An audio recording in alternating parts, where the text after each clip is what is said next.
Welcome to the Talk and Chatter experience powered by Gasoline Alley Harley-Davidson and M33 Productions. For all your photo and video requirements, get in touch with us today. My guest today is Tony Armstrong. Tony is a former Australian Superbike Champion and has been in the motorcycle industry for over 40 years with his store, Springwood Suzuki. Tony has an extreme knowledge of the motorcycle industry and has a few stories to go along with it.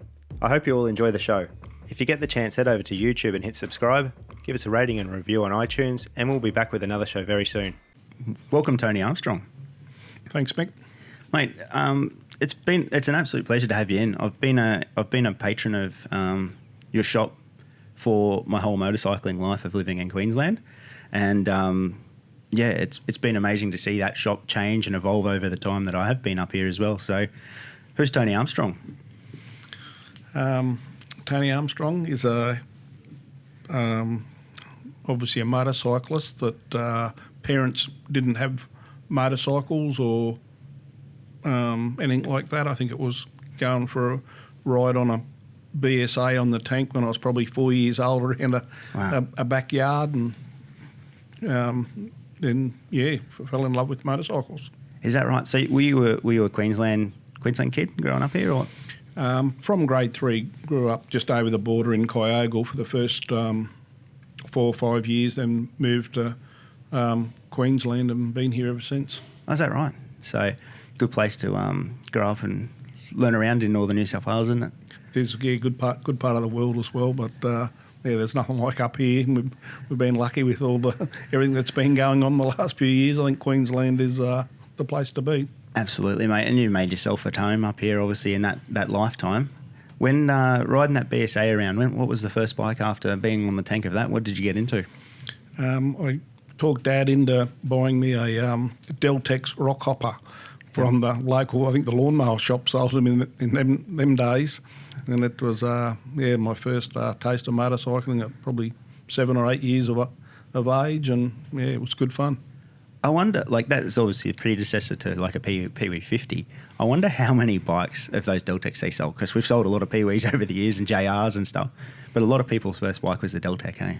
It would, yeah. I'd love to have one in my collection, actually, just for, sentimental. I don't know what they're worth, but yeah, I'd love one. Yeah, it's one of those things they had, there were so many variants of that sort of style of bike, and I said it to, we had John Hafey in here the other week, and I said, there was the Bridgestone sort of style one that they made, and they, pretty cool bike to even still look at today. A bit different, to what became of the motorcycle, I guess, eh?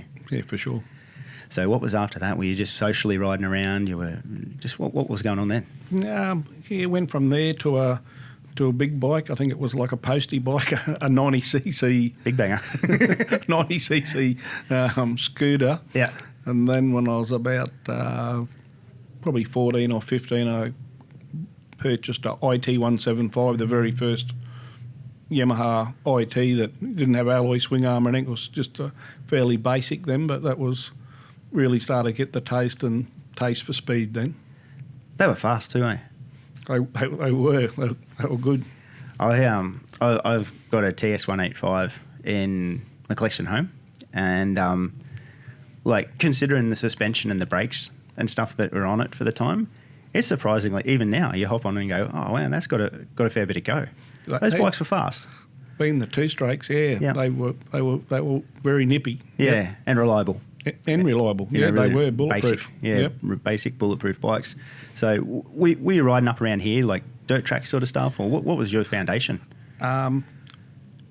Grew up in Cleveland, so we had plenty of tracks that went from all around, Alexandra Hills to Mount Cotton and whatever. There was no house, just a few farms and whatever, and there's a whole heap of us. We'd just all meet every weekend and just ride and ride. Man, I can't believe that. Living up here now and looking at those places, to be able to think that, a mountain bike in some of the places that you would have been riding in, to be able to ride a motorcycle so close to home would have been a pretty cool opportunity. Yep, only had to risk about half a kilometre on the road to get to the dirt in them days, so it was good. That was good.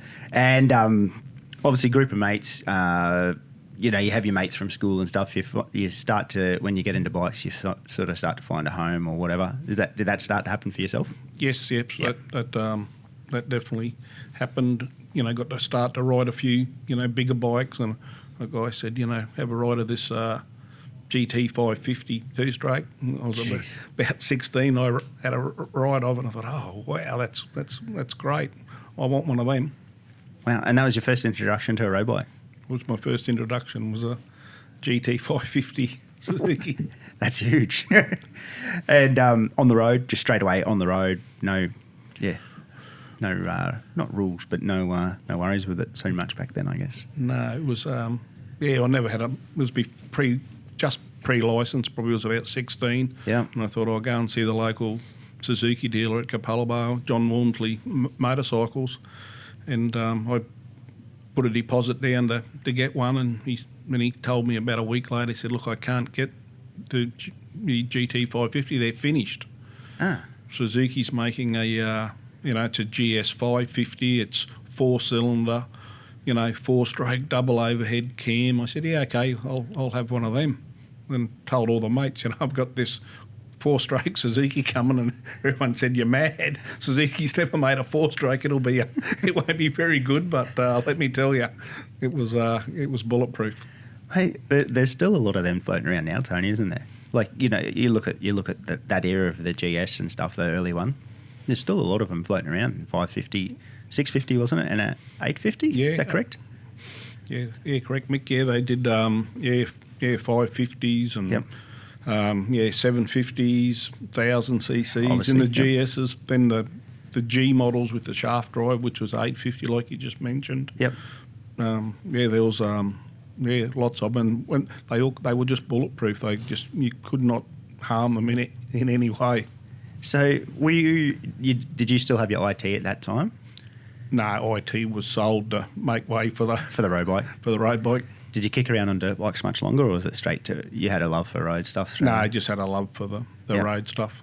Isn't that funny how that works for some people? Some people get really acclimatised to the dirt and never even get to ride a road bike, and some ride a road bike once and won't touch the dirt bike ever again. Happens a bit. Yeah, it does. Yeah, no, I just got hooked with the road, and obviously I was a bit naughty because when I got the 550, I didn't have a licence, so I was in a little bit of trouble with the law. Not bad trouble, but just I didn't like stopping. I understand that. What was the road bike scene like that at that time? Like we're talking, what are we in, like 78 somewhere? Yep. What was the road bike scene like in that around here? Yes, it was big. Yeah, met so many people with bikes, and we used to make 8-track movies in them days. The whole 8, we'd find a deserted piece of road with a bit of a hill or whatever, and we'd have wheel stand competitions and just play around and make movies and have good fun. Now I read something online, and I like to do a little bit of research of different people, and there's a lot that comes up here as well, but you were a bit of a wheel stand person. That was your original discovery of going to go racing, wasn't it? You're a wheel stand person on Surfers Paradise Straight. That be correct? Yeah, that is correct, Mick. That was probably my first introduction to Springwood Suzuki. We used to go down and watch all the road racing and whatever, and then at lunchtime they'd have a wheel stand competition. And I entered the competition and won the competition. I think I got $150 from the owner of Springwood Suzuki, a guy Graham Wood. And you could have you'd have beers or a few rums on the hill while you watch the race. And then at lunchtime it was pretty chaotic. Everyone would be standing on the track while they're moving back as you're wobbling around on the back wheel or whatever. Yeah, and that was you'd never do that today. No, it just seems so foreign to even think about it today. You can't walk into anywhere with any beer or anything pretty much, or anything now to that time where it was pretty open. Were you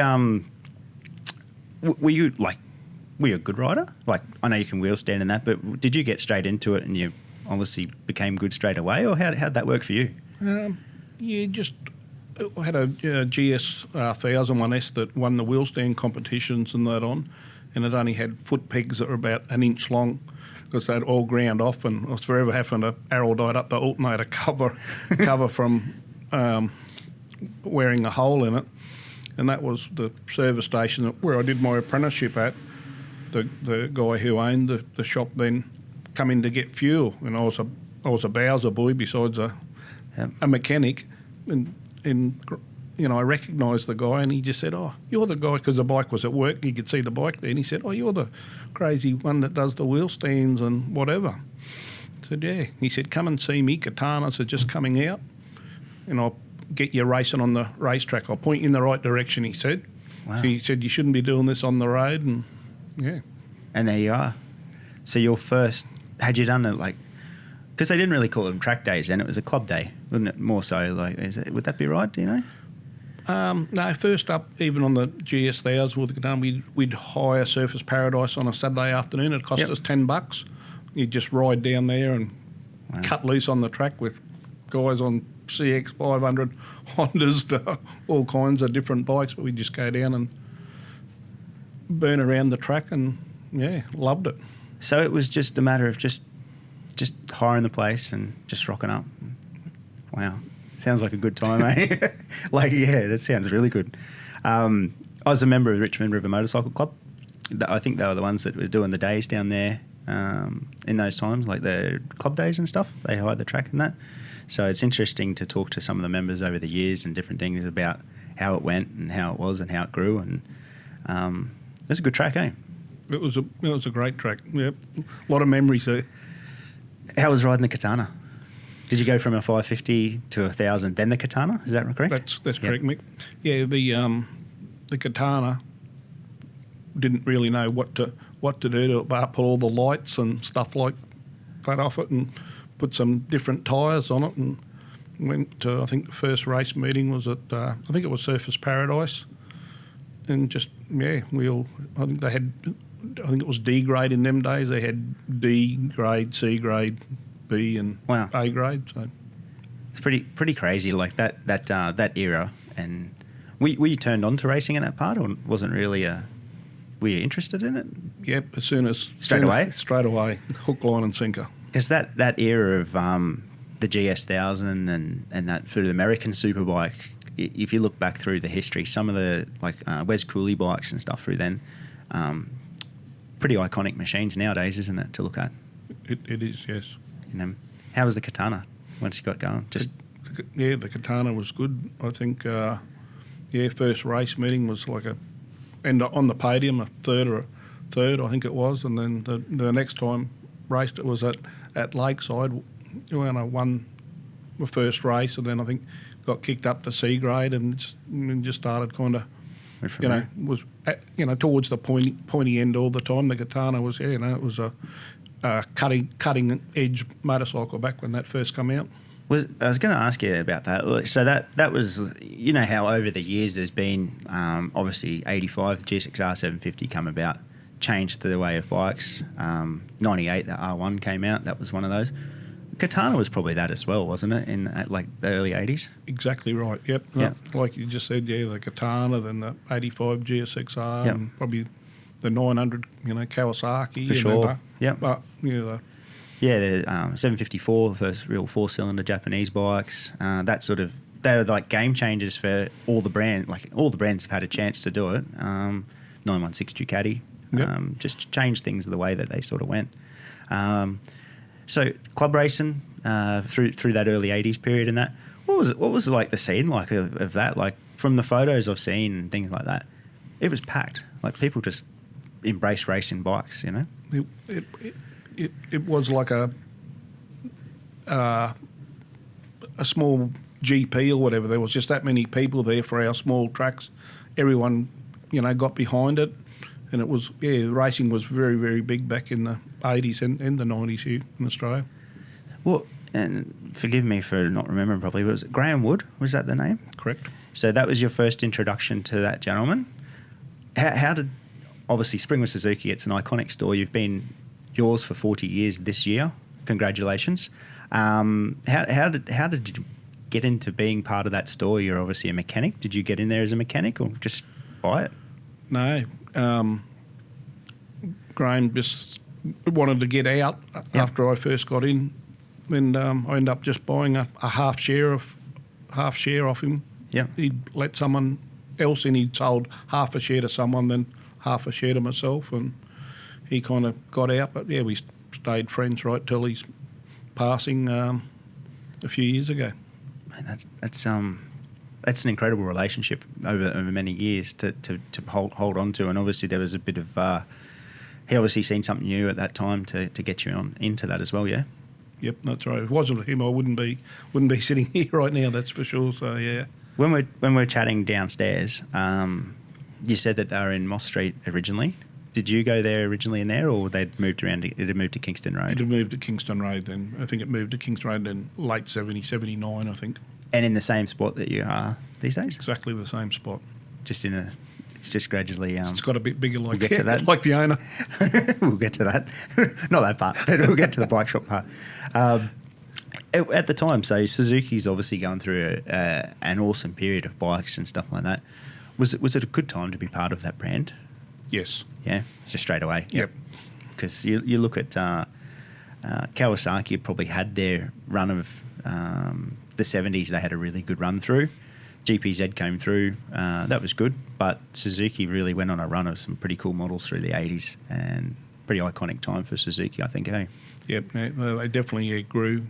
Yep. For the 80s, that's for sure. With the shop, how many people? Tell me about the shop at that time. What was the shop like? Oh, the shop in them days had, I think, 2 in the workshop. Yep. 1 in sales, and 1 in spare parts. I think about 5 staff or 6 staff. That was it. Simple time. Very simple. Very, very simple times. And what was the popular bike at the time? Was it going to a Katana, or was that a stretch for people? How did that sort of sit? Yeah, Katana was very, very popular, but there's all the 1100 ESDs and the EFEs, which a lot of people drag raced, and yep. And obviously their motocross bikes were very strong. And obviously they had the TS 185s. They were big sellers. They were like $700, I think, when I started. Is that right? Yeah, they were. Because they would have sold as many of those nearly as Postie bikes. More in the day, I think. Is that right? Yeah, because you look at how many of them are around. That or the ER, obviously. Yep. There's so many of them around, and to this day, like they pop up everywhere. Like you can't go to a farm. You can't go to a farm in Kyoto and not see a TS or ER 185. So, like, they're absolutely everywhere. So, did Graham stay part of the business, or did he just gradually pulled out? He just gradually pulled out. Yep. Where did your business sense come from? Not sure. Yeah, had no... Just timing? Yeah, just in the right spot at the right time. Timing and hard work. Yep. Not schooling or... not schooling or just... Yep. Hard work. Hard work and get it add up. Two things that help. Now, did you go in there as a mechanic, or did you go in there, like, because you said to me you're a mechanic before, did you go in there as a workshop? Or No, sales. Straight into sales, yep. Yep. Were you a salesperson at that time? No. But like yourself, can talk and, yeah. It all works, yep. And if you've got the same passion as the person you're talking to, yep. It's, you don't really sell them a motorbike. They end up just... Yeah, I'll take that, thanks. That's right. I think, and you would have seen this over the years as well, Tony, a lot of that passion has changed throughout different parts of the industry. The passion that you would have had at that time, and, obviously still today to have your store and that, a lot of people don't have that same passion, I feel. Do you see that? Yeah, no, exactly right. Yeah, some motorbike shops you walk into, it feels like you're going into a Bunnings or something. It's not personal, like you, yep. Yeah, just that personal feel or whatever. Even though they all do good business and do the same thing, but yeah, they haven't got that passion that keeps it going. Yeah, I totally understand that, and that analogy is probably the perfect way for it. Like, you go in there just to buy it's like buying a generic item. If, you go in there and it's like, but when you're going to buy a motorcycle, you're buying a lifestyle, you're buying something that you want. Some people commute on it, but they love their commute because they're going on it. There's more to buying a motorcycle than just going up to buy an item. Exactly. So, 80s, big bike boom all the way through. 85, the GSXR came out. Were you still racing and owning the shop, or were you just, how'd that all go? Because that's a tough balance when you've got a new business and stuff. How'd that all happen? Yeah, no, I had obviously the business when the GSXR Yep. come out. So, and that was the way everyone, thought we've got to race one of these. So got one ready and just raced it in standard form till there was a few, exhausts and bits and pieces for them. And yeah, they were a very fast motorcycle, standard, off the shelf. And yeah. To cast your memory back to that, like to ride, say, a Katana, a stock Katana, and then to get onto a stock 750, was it like just change it, like it just total change? Yeah, it was like getting off the ironing board onto something that Really? Stopped and handled. Yeah, It was that much of an evolution over those few years. it was a big change. Yep. How involved, like, you look at these days, and we've done a couple of bike launches and stuff together. How involved were the factories then? Did they ever come out to Suzuki? Like, did Suzuki come out to you guys and say, hey, this is our new model? Or we're just a long way away from Japan? Long way away from Japan and a long way away from Suzuki Australia, because back in the 80s and 90s, Suzuki Australia only looked after virtually Melbourne, Tasmania and Sydney.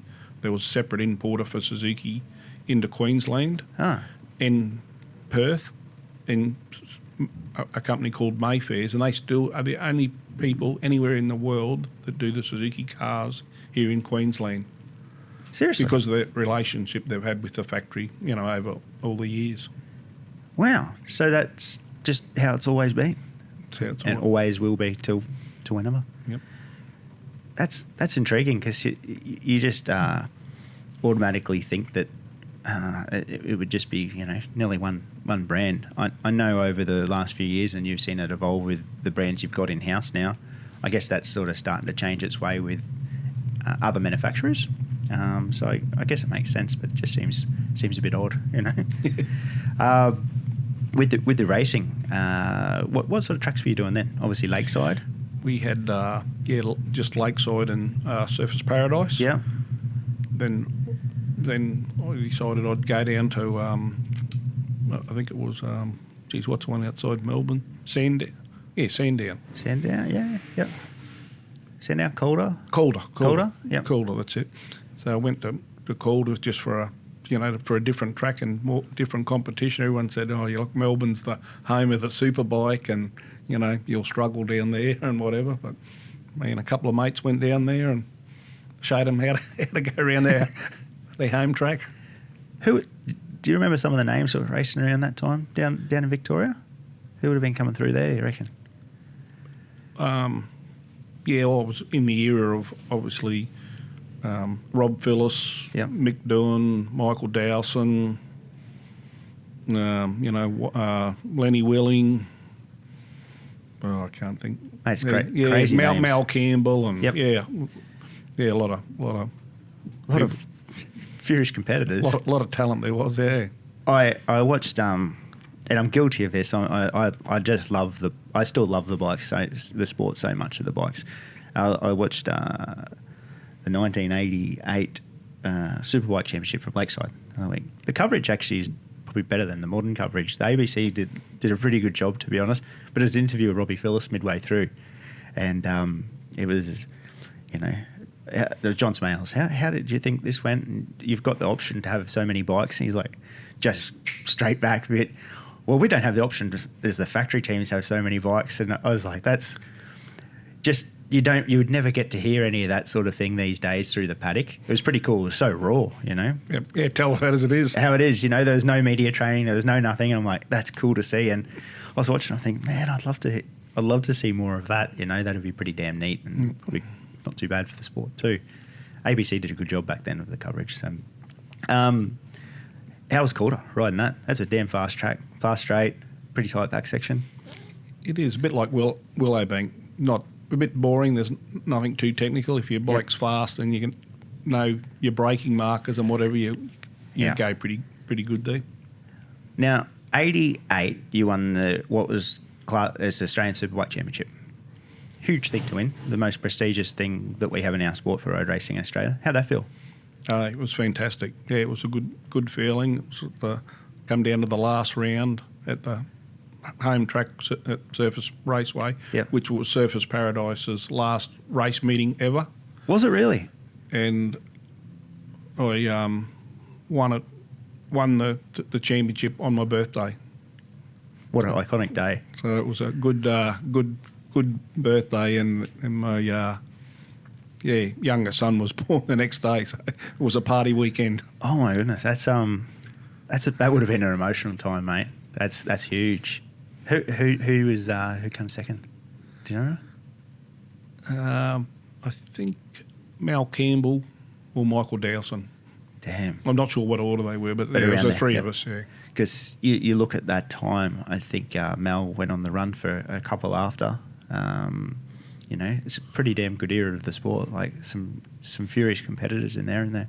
Oh, that's right. Like in then 88, I think we were lucky enough to come third, but that was just probably being more luck and consistent. Whenever we had some young fella called Mick Toon come in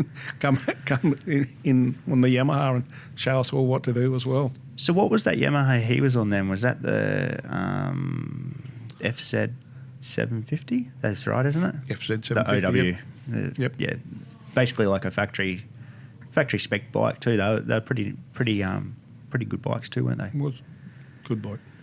When Suzuki had that era of the 750 and it was coming through, what was the model that was like the real small limited run of those?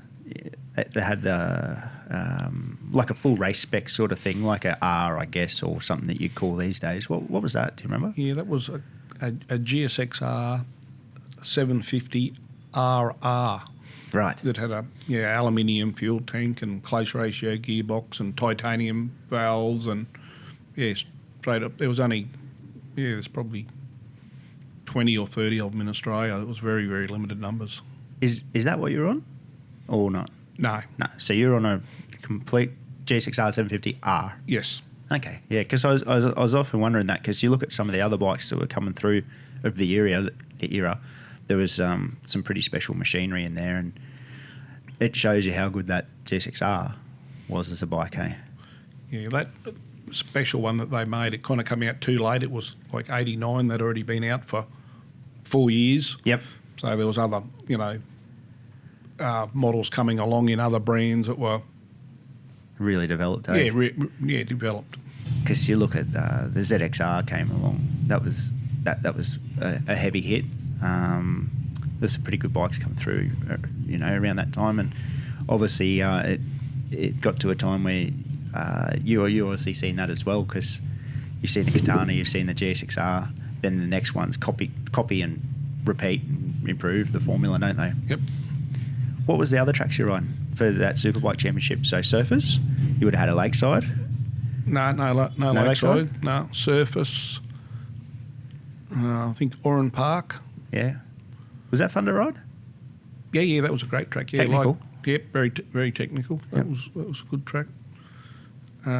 Sandown, that's the one that they have the horse track as well. That was the one I thought was cooler, but I'm just trying to think of the other one. Maybe Adelaide. Okay. Yeah, right. Oran Park would have been probably the pick of the as a track to ride, I guess. Eh? It was a great track. How was riding Surface? Was Surface a good place? Surface was great. What was good about that? Like, it had obviously the main straight, then there was a good back section of it. What made that a fun track to ride? It was fast. It had a little bit of everything, couple of tight stuff and some.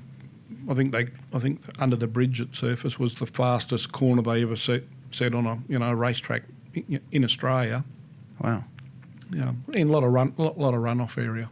Yeah, more like a modern track with the runoff and stuff like that. Like with that part anyway. Yeah. A lot of the meetings back then were car and bike, eh? Not to start with, but we did have a few Went to that. Car and bike meetings, and you'd just see the transporters that have for the car people and the wheels and everything. Jeez, it's insane. Money. Yeah. Was that? Do you think? And I know they did it this year for the current Superbikes. Do you think it's a good thing to have it with the cars? I think yes, some meetings or whatever, because it gets another audience. I agree. Because, as you know, the motorcycle industry before COVID come along, it was taking a bit of a hit, and we've got so many new people come into the industry, which we needed. And I think if we could get new people that motorcycle looks fun or whatever on the track, maybe they won't race, but they'll be interested in motorcycles. for sure. And I think that's a good initiative with it too. And I guess it was probably just sort of formulated at the time, the 4x2 meetings and things like that. But now there's obviously such a push in it. I know Motorcycling Australia and ASBK are like, let's have it with the cars. Let's, they had the 2 up rides with the car drivers, then the bike riders that go out.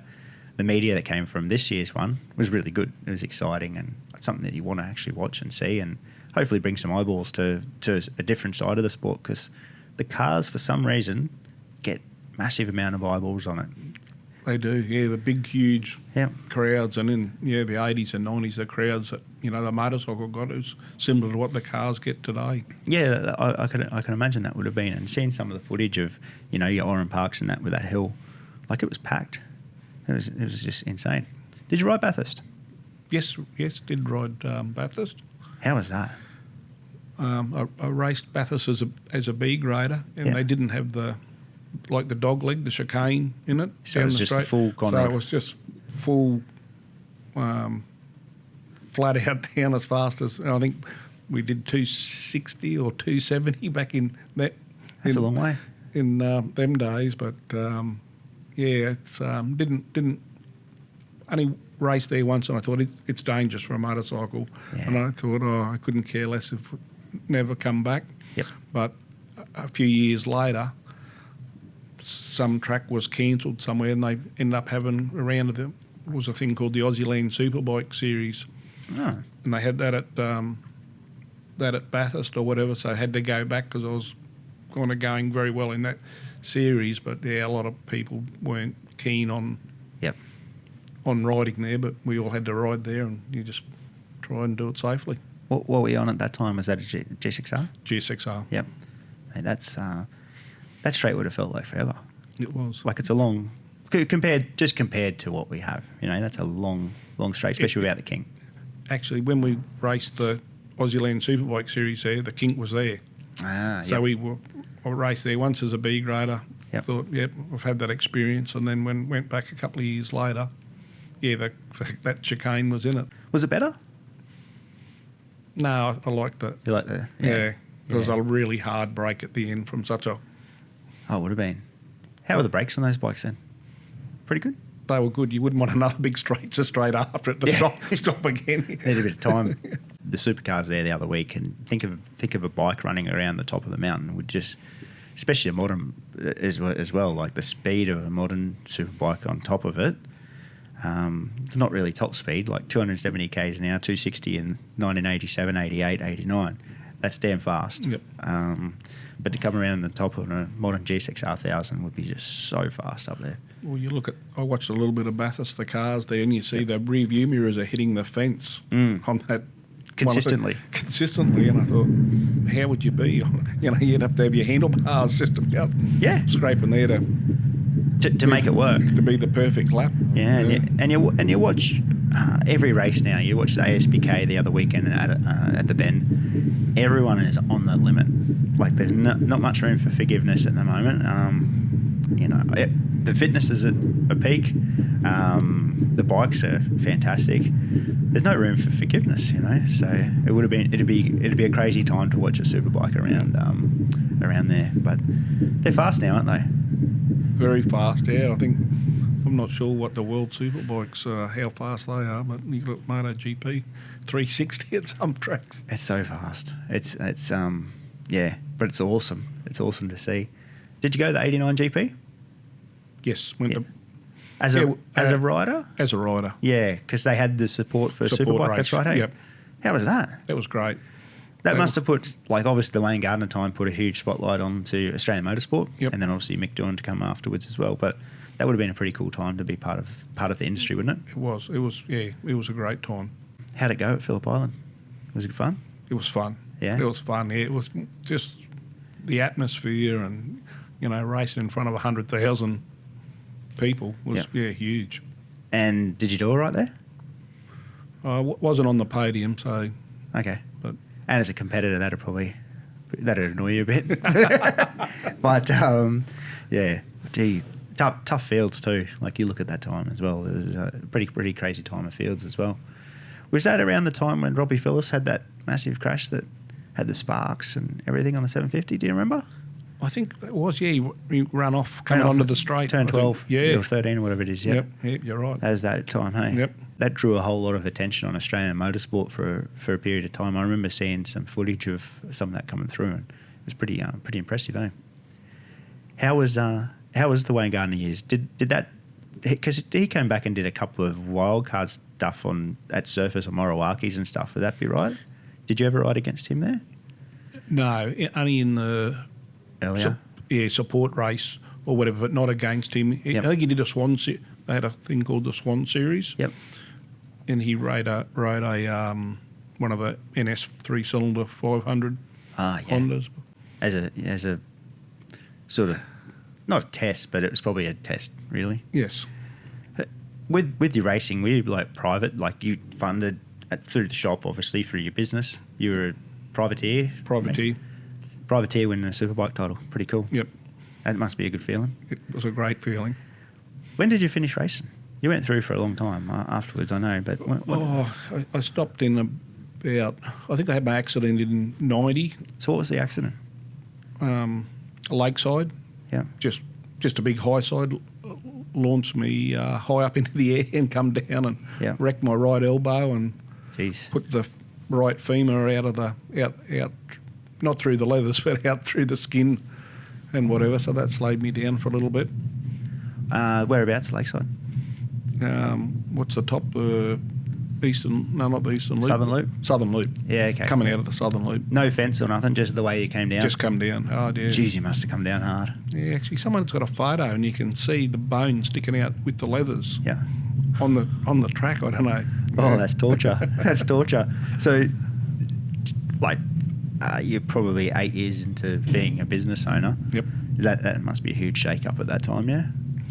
Yes, yeah, huge shake-up. And Dad as well. Yeah, Dad as well. Yeah.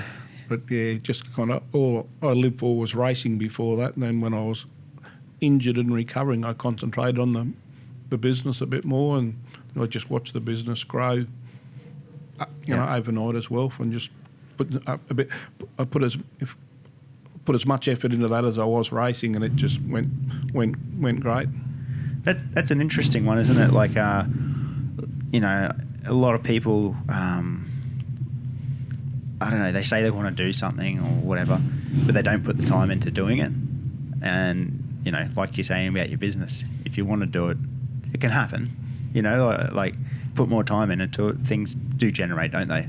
Oh, for sure, yeah. It doesn't come easy. You just got to put a bit of work into it and it'll come. If you do the hard work in, the rewards will follow. So in the early 90s, how big was the store then? Like you've had it for 8 odd years. Did it start to grow up Kingston Road further, or when did that start happening? Yeah, it happened around then after. Yep. In the early 90s. Yep. There was other tenants next door, so once they moved out, I just started moving into those. I was just renting in those days, and then purchased the building. Yeah, probably early 90s or whatever, and then filled that whole area up.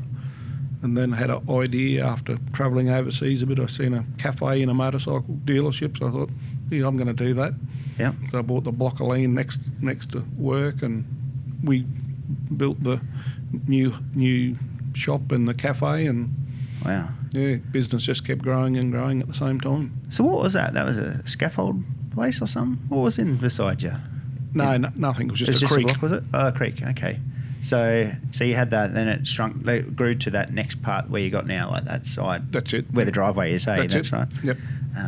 So I was going to ask you about the cafe idea, because I don't think I'd seen a cafe and a bike shop in Australia previous to that. No. There wasn't? No. Well, Peter Stevens upstairs had, in the little accessory, they had a little, like you get a coffee or whatever, but not a full with cooking and...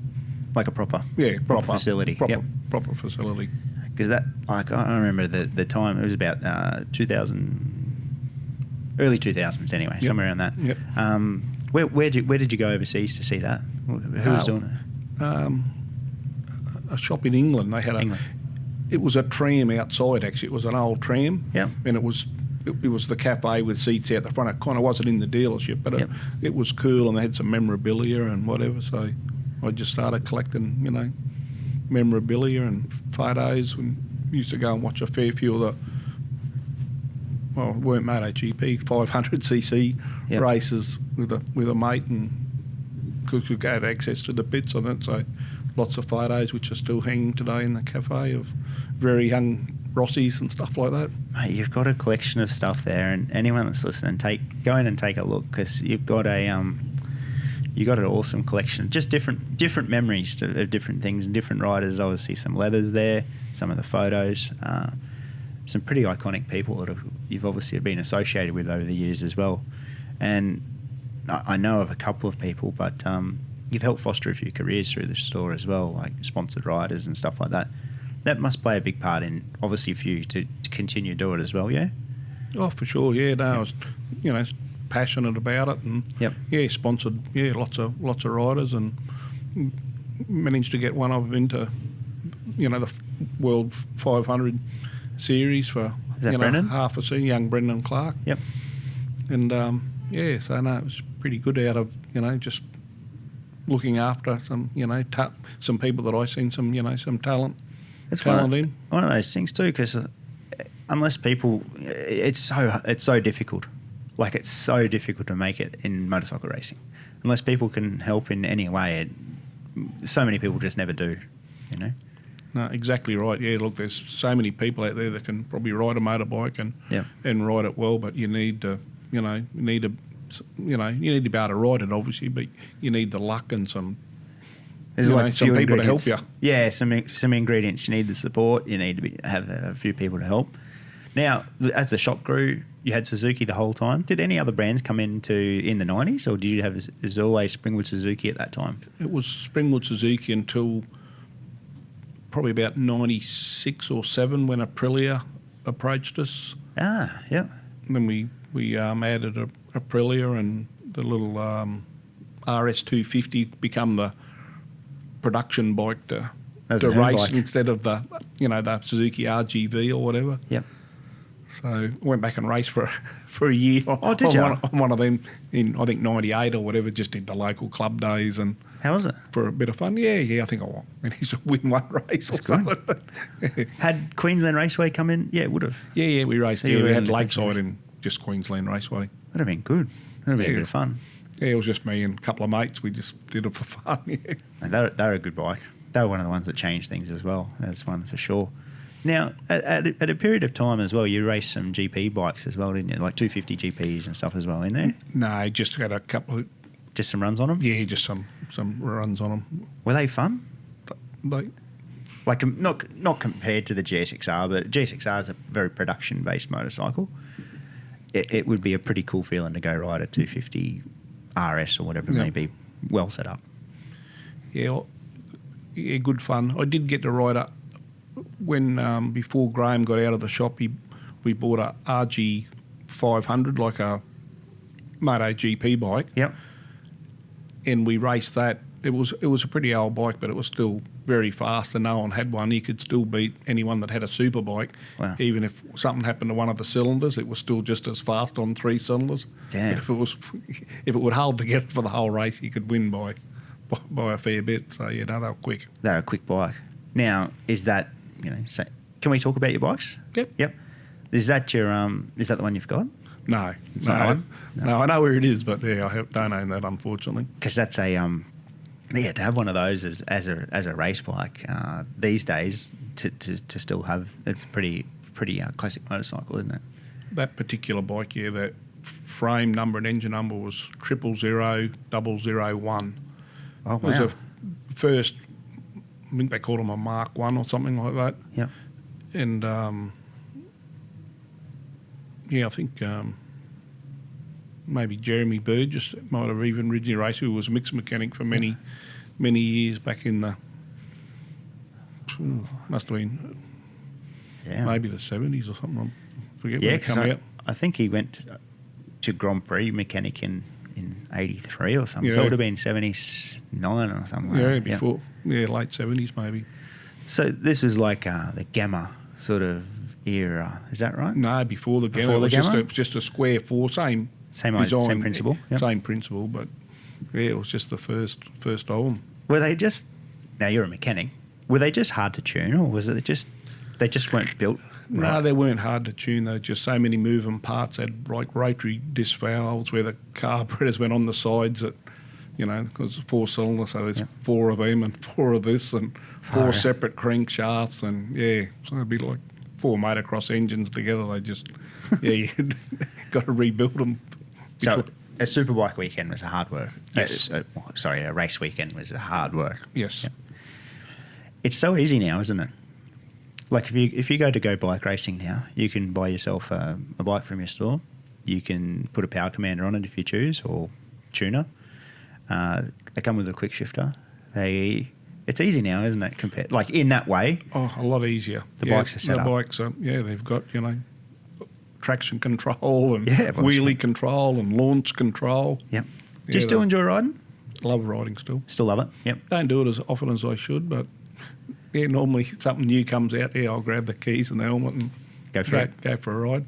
Now, as a dealer for let's run through a few of the names. You've got Suzuki still. You've got Ducati. You've got KTM, Gas. What else is in there? I'll piss to the little scooters. The scooters? Little scooter from Peter Stevens. What's your ride what's the ride that you choose if you were to go on for a ride today? What's something that you like?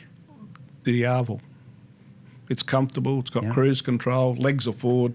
Perfect. I love riding a sports bike, but I can't even ride them for 10 minutes. I cramp up and... Here and there. Yep. But something with my legs out forward, like a big cruiser or anything's not fun to ride, where the Diavel's got some ground clearance. It's got some horsepower. Yeah. So it's a not great too bad. motorcycle. It really is, and it's amazing how many people you talk to. Like, what's the one bike that you have in the shed? That's a common answer, because it's got enough speed, brakes really well, turns really well, comfortable. What else do you need? Yep. It looks pretty damn good too. As well. Yep. When Aprilia came on board, now they went through a phase of obviously the RS250 was a RS125, 250s were a crazy machine. The 4-stroke era for them was starting to come through as well. How involved were you in that? Like, they start coming through the shop, those millies and stuff? They did. Yeah, they were great for business as well. They were, yeah. Because I think they were just because they were different. Look good. Awesome. They looked awesome. Just sitting there without riding or seeing it going past. How long? Like, I think you kept that in the store for a long time, eh? The Aprilia. We'd still have Aprilia probably today. Yeah. But the excuse me, the importer was a company called John Sample Group. Yep. And John was getting on a bit, and then he got out of it.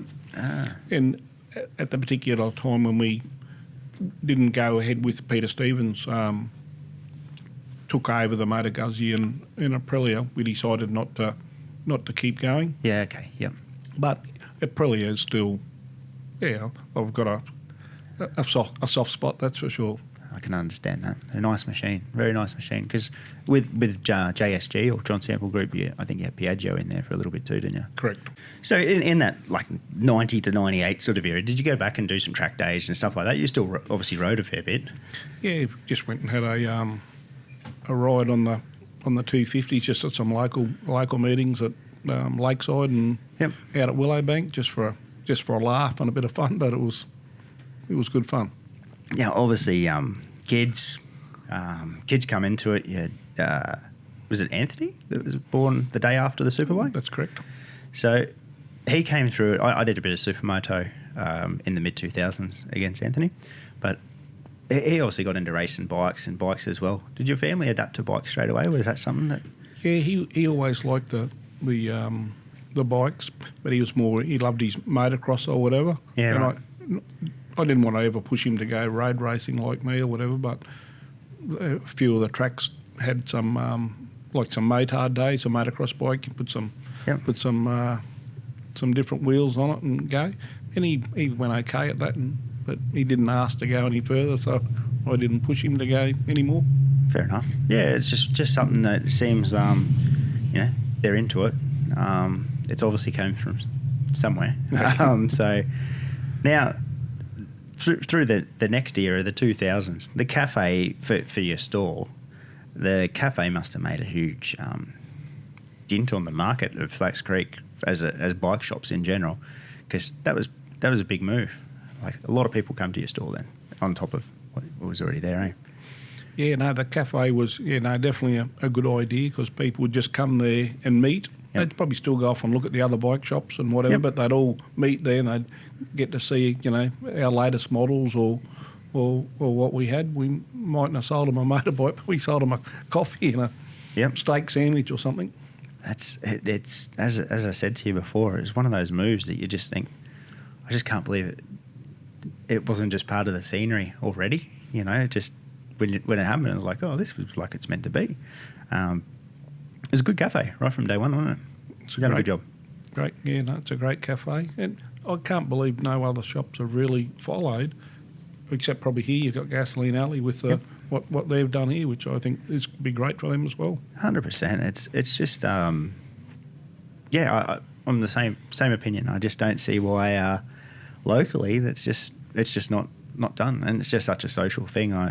I remember those early times for yourselves. We had a lot of Thursday night rides, even from the store. These days, it's a little difficult to do that sort of thing, but even those sorts of things, it was a good hangout, because it was just something that everyone was into, being part of motorcycling, and a lot of activity there. Hey. Yeah, no, they were the good old days. Yeah, it doesn't seem that long ago, like anything, but it's certainly changed. Over things like the Hayabusa and stuff like that coming out through yourself, how did that change your dealership? Like, that would have been a bike that just would have moved units, yeah? Yeah, the Hayabusa, it was great. Yeah. They were obviously one of the fastest motorcycles that come off the production line then, and the orders for them were lots and lots of them. It's amazing to see how many evolutions of that now. They're up to the 6 series or whatever it is sort of now. Is this the last one? Do you know? No. I'm not sure. No. Not sure. Okay. No, we'll read about it before we know. Yeah. That's the trouble. But you just never know what you read and whatnot. I wasn't sure, but the way that they've evolved over the time, like, they've still kept their same core, but they've evolved so much over their time too, haven't they? Yeah, no, it just was a while between models, I suppose. They just kept them going for so long or whatever. But they have got like your Katanas and probably your GSXRs and Honda 4s and all the different things. They've got a big cult, for sure. Cult following, like lots of brands have. Yeah, they definitely do. Though I remember in the mid '90s reading a book that this bike was coming, and it was just like an artist sketch of the Hayabusa, and it's going to have a Japanese name for such and such, and like, what is this coming? And then all of a sudden in store, there's this thing. And it's like, what is this bike? Like, we hadn't seen something that size since like a Z1300 or something. It was a big motorcycle to come in as a sports motorcycle. Hey, It was. When did you start collecting bikes? Or did you start piecing your bikes together over the time, or did you later on, like, obviously things, you work hard, you succeed better, more? When did you start looking into bikes more? Yeah, probably in the 90s. Yep. Would have bought most of them in the 90s, because a lot of them I've had for more than 20 years now. So 90s and early 2000s. Did you think like you're more passionate about motorcycles than I am? Did you ever think of them as an investment, or was it just something you loved? Nah, just because I had one or wanted one.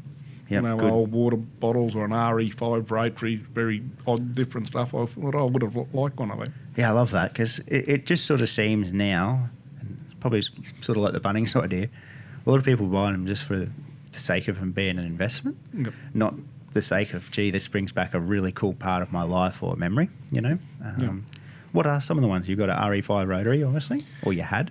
Got obviously GT 550 because I wanted one, but I couldn't buy one. GT 750 obviously was the big brother. What do they like to ride? The GTs, were they? Yeah, good. They're good. Yeah, yeah, top heavy or whatever, but They were right. they were for their era and time. Yep. Yeah, no, they were great. So you got those. What else is in there? Got pretty much all the GSXR 1100s and 1000 Katanas. Yeah, some RM250 motocrosses and Wow. yeah, old T500s and yeah, I got about not a huge collection, probably about 40 Yep. old dust collectors that are starting to, like you said, they have gone up in value. Some people said, "I'll give you 30,000 for that." I said, "What?" Yeah. I don't know. Yeah, that was years ago. Now I think they've even gone up more. Yeah, it's crazy. It's crazy to think you just don't. You're passionate about motorcycles. That part's this, whatever, But yeah, you got some really, really cool machines through there. Is it all Suzukis? Pretty much all Suzuki. Pretty much. Yep. Geez, you got a brand loyalty there, haven't you? Yeah. Well, Suzuki is where it all started, and It was the foundation, wasn't it? that was the foundation. Even though it's not as much these days, but yeah, no, cut my arm. I'll always bleed a fair bit of Suzuki. As representing a brand like that, and this year it's obviously, like we've said, 40 years. They've been good to work with. It's been a good experience. Great experience. Yep. Yeah. It's one of those things. The motorcycle industry. It's just really nice to hear, and just the different stories that come through that and everything. Nice to hear that things are a good experience for. There's obviously tough times through the middle there and things for everyone, but it's nice to hear good experiences. Yeah, no, you always have a couple of rocky moments or disagreements or whatever, but everyone's big enough and Yep.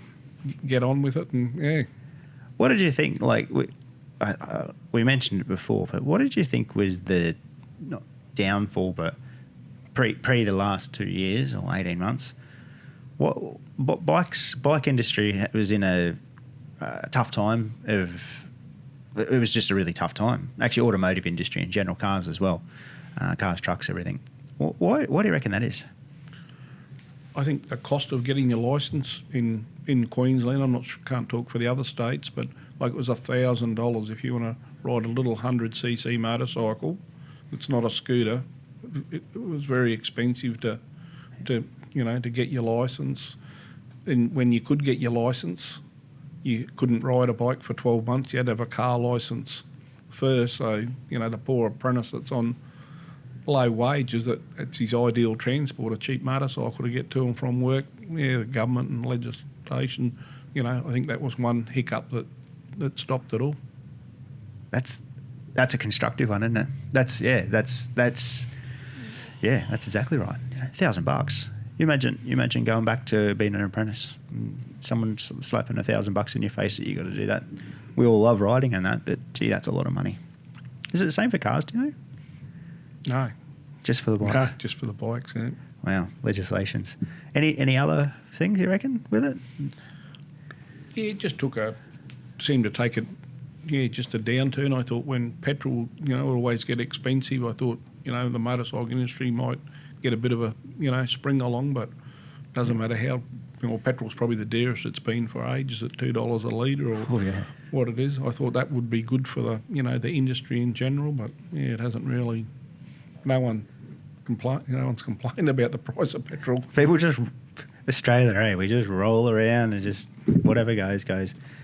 Over the 40 years, you would have seen the different phases of the different motorcyclists and that come in. How has that changed? Has it changed much? Or everyone's still the same to deal with? What's it like that? Yeah, look, the motorcycle industry generally, you've only got to come down to the cafe at work. Everyone's either got grey hair or no hair. There is. Yeah, it's just an ageing thing. So hopefully, with what's happened, we'll get a few more people through. To get into racing, like to go racing these days, what do you like? You've done it. You've supported people doing it. You've been in the industry longer than most people have been in the industry. How do you reckon to get people into racing is a good thing? Like $1,000 legislation to get into riding, that's terrible. Got to be something with racing as well. There's got to be another way into that. What do you think about that? Yeah, it's definitely probably, it's a lot cheaper to get your licence to go Yeah. racing. $280, you got your MA license. Exactly. Well, I wasn't sure I haven't had an MA licence for a while, but Yeah. Yeah, that's crazy to think you can get, a race licence for that. Yeah, it is. And at a point, I complained about it, but it's not that bad when you look at it, when you say it like that. Perspective changes sometimes, doesn't it? So, Where do you see obviously, at the moment, you've taken a step back from the store. Anthony runs the store. yes. Where do you see the store going in the next 5 years? Does it grow further? Does it stay the same? What do you reckon? Yeah, look, I'm not sure what the industry's going to do. It's some distributors are putting their toe in the water to buy online. Right. Maybe I think one day we'll just be service agents. Yep. And, we'll deliver the bike for a fee like some car manufacturers. I think Mercedes has just gone to it. Wow. And Audi or some cars you can only buy online. When the Katana, the new Katana first come out, the only way you could buy that, you couldn't come in and say, here, Tony, here's $1,000 deposit, I want one of them. You'd have to go onto the computer to Suzuki Australia, Yeah. put your $1,000 down, Wow. and nominate. Oh, yep, I want to get it at Springwood Suzuki or whatever. Yeah. It's interesting. Yeah, it's. I must say the Suzuki. I was on there the other night looking at G6R1000. The pricing system and the system that they've actually got funneled in there now is actually really, really good. It's like basically live. You can build a bike to directly online. You can choose your dealership, your local dealership. Here's the ETA of the bike with those parts on it.